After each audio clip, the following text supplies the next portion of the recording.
Sumit Tutorial presents NCERT solution of class 10th exercise number 1.1 question number 7। इस question में आपसे पूछा जा रहा है there is a circular path around a sports field. एक स्पोर्ट्स फील्ड है जिसका शेप सर्कुलर है।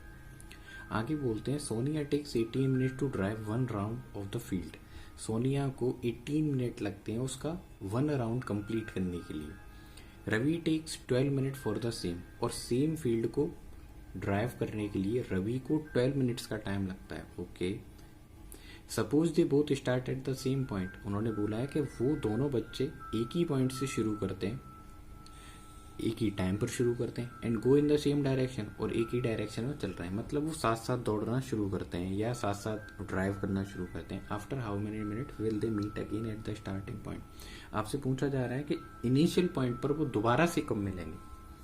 दैट मीन्स आपको थोड़ा सा इस क्वेश्चन को समझने की जरूरत है। जैसे एक सर्कुलर पाथ है, इस सर्कुलर पाथ के राउंड आपको ट्रेवल करवाने ए पॉइंट से, और आपके 2 स्टूडेंट्स हैं, उनमें से एक तो रवि है और एक सोनिया है।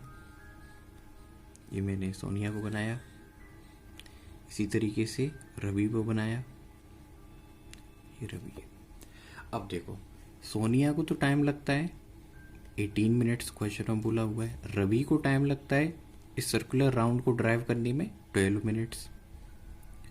दैट मीन्स इन दोनों बच्चों की स्पीड अलग अलग है। सोनिया स्लो चलती है, रवि फास्ट चलता है। जब आप सोनिया 1 राउंड कंप्लीट करेगी तो 18 मिनट कंप्लीट हो जाएंगे, जबकि रवि 1 राउंड कंप्लीट करेगा तो 12 मिनट ही कंप्लीट होंगे।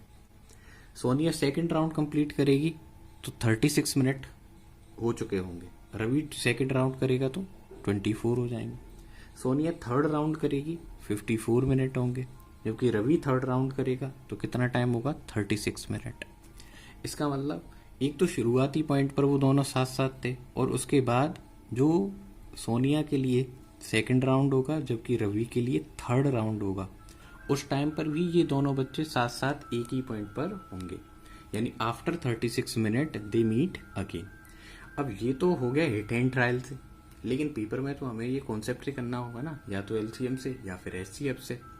तो मेरे प्यारे बच्चों, आपको एक ऐसा नंबर चाहिए, आपको एक ऐसा नंबर चाहिए जिसकी वैल्यू मिनिमम हो, और साथ के साथ वो 18 की टेबल से भी बिलोंग करता हो और 12 की टेबल से भी बिलोंग करता हो। वो जो नंबर होगा वो ही नंबर आपका क्या होगा, आंसर होगा।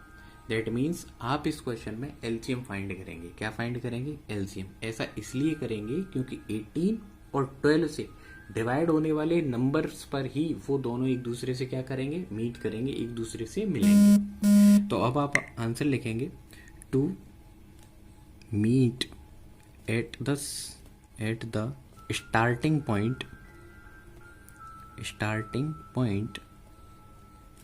The time consumed is equal to LCM of 18, 12। आपको 18 और 12 का एलसीएम लेना होगा।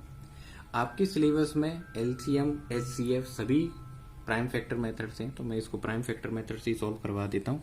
आप इस 18 के फैक्टर करेंगे तो 2 × 3 स्क्वायर हो जाएगा, बिकॉज यू नो दैट 2 9 जा 18। सिमिलर वे में आप 12 के भी फैक्टर करेंगे तो 12 होता है 2 6 जा 12, और वी कैन से दैट 4 3 जा 12, और 4 को आप राइट कर सकते हो 2 square into 3 to the power 1। Finally अब आपको इसका एलसीएम राइट करना होगा। तो एलसीएम में मैंने आपको कॉन्सेप्ट सिखाया है। सबसे पहले आप कॉमन नंबर कंसीडर करते हैं। कॉमन नंबर 2 आ रहा है, और इसकी मैक्सिमम पावर चेक करो तो इसकी मैक्सिमम पावर 2 है, तो आप 2 लिखेंगे। सिमिलर वे में थोड़ा आगे मूव करते हैं और देखते हैं। तो देखो नेक्स्ट कॉमन नंबर आ रहा है 3, और इसकी मैक्सिमम पावर है 2, तो आप लिखेंगे 3 टू द पावर 2।